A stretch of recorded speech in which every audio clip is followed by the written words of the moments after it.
Hi guys, welcome to day 28 in our Lent 101 series. Today's topic is pride. Morning star, morning star, we welcome you. He's the root and the offspring of David, the father and the son of the morning star.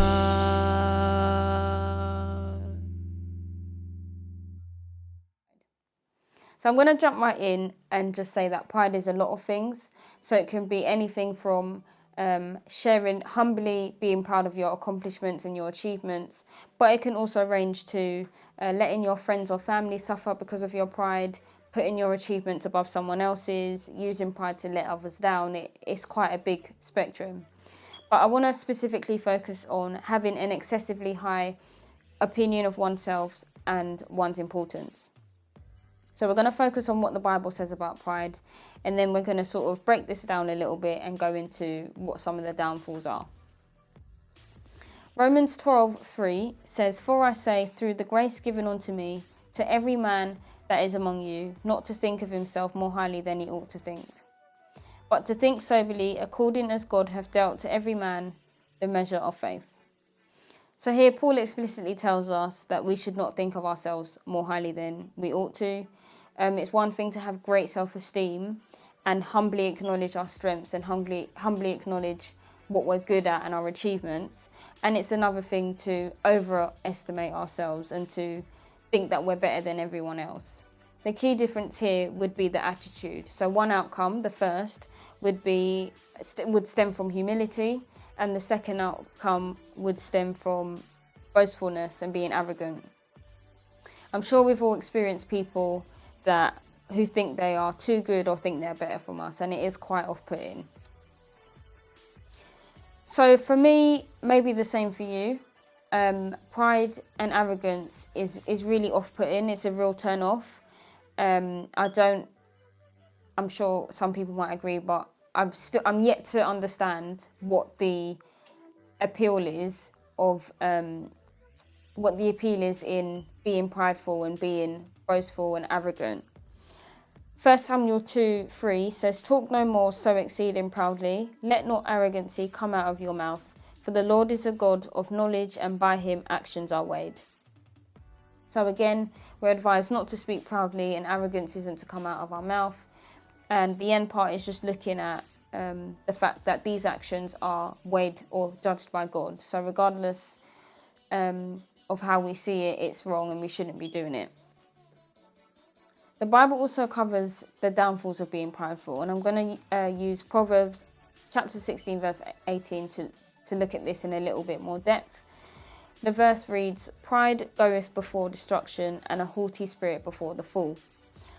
So people who are proud generally don't consider the weaknesses or anticipate the stumbling blocks.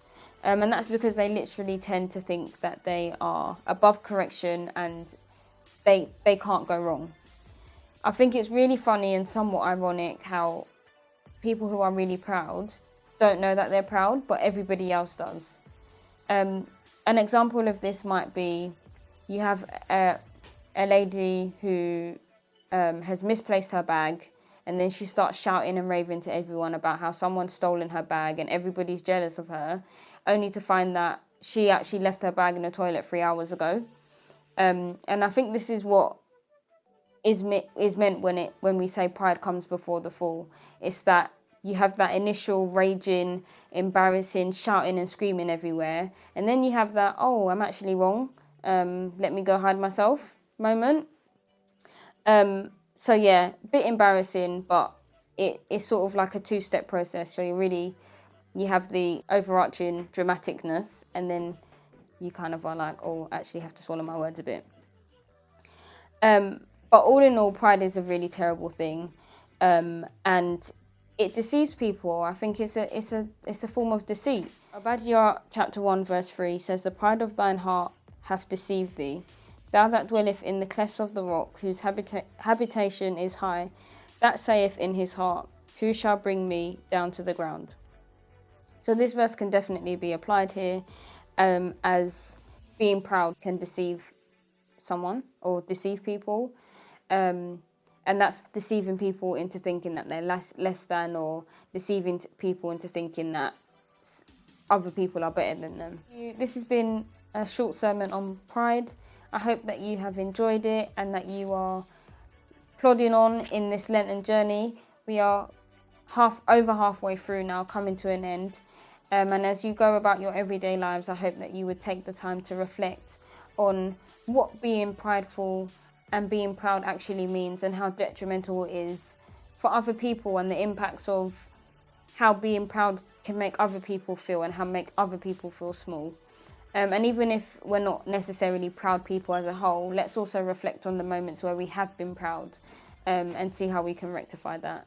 So I hope you've enjoyed. Thank you so much for listening. Take care and God bless. Thank you for tuning in to day 28 of our Lent 101 series. Be sure to follow all of our social media platforms at Morning Star London, where we'll be uploading daily content to assist you on your Lenten journey. Thank you and God bless.